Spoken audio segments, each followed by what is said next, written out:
বিসমিল্লাহির রহমানির রহিম। আসসালামু আলাইকুম ডিয়ার ভিউয়ার্স, আশা করছি সবাই ভালো আছেন, সুস্থ আছেন। আলহামদুলিল্লাহ আমিও ভালো আছি। সবাইকে ঈদ মোবারক। সবাইকে ঈদের অনেক অনেক অনেক বেশি শুভেচ্ছা। তো ঈদের সকালটা শুরু হোক সবার অনেক সুন্দরভাবে। আজকে ঈদের দিনে সবাই মিষ্টি জাতীয় খাবার তৈরি করে। তো আমিও বাসায় মিষ্টি জাতীয় খাবারের মধ্যে আজকে সেমাই রান্না করছি। ভাবলাম আপনাদের সাথে একটু শেয়ার করি।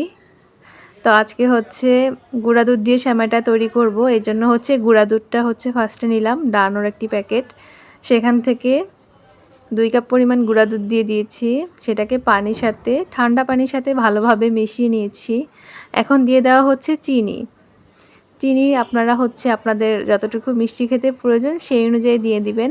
তারপর মশলা তো অবশ্যই দিতে হবে। মশলা না দিলে কিন্তু স্মেলটা সুন্দর আসে না। এখানে দারচিনি, এলাচ, তেজপাতা এই মশলাগুলো দিয়ে দিবেন।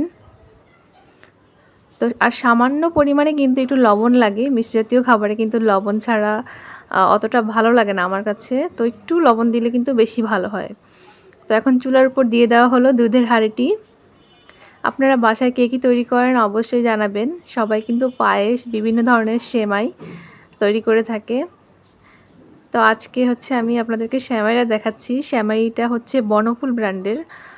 তো এই যে দেখুন, এখানে সেমাইটা নিয়ে নিলাম। এই সেমাইটা রান্না করা অবশ্য খুবই সহজ। শুধু দুধটা গরম করবেন আর এরকম সেমাইয়ের উপরে দিয়ে দিবেন, তাহলেই হয়ে যাবে লাচ্ছা সেমাই। তো এভাবে কিন্তু বাসায় খুব দ্রুত আপনারা লাচ্ছা সেমাই তৈরি করতে পারেন। এটা সবচেয়ে ইজি ওয়ে। আর এখন দিয়ে দিচ্ছি, উপর দিয়ে দিব বাদাম এবং কিশমিশ। একটু দুধ দিয়ে দিতে হবে বেশি করে, আর একটু ঝোল ঝোল থাকলে ভালো লাগে খেতে। তো এটা আমাদের ঈদের দিনের সেমাই। এখন এই যে কিশমিশ দিয়ে দিলাম, আর বাদামটা চীনা বাদাম, আপনারা কাজু বাদাম যে কোনো বাদাম ব্যবহার করতে পারেন। আর চীনা বাদামটা অবশ্যই ভেজে দিবেন, তাহলে অনেক সুন্দর একটা ফ্লেভার আসে আর খেতে খুবই মজা লাগে। তো ভিডিওটি কেমন লাগলো অবশ্যই জানাবেন সবাই। এই দেখুন, আমি বাদাম দিয়ে দিচ্ছি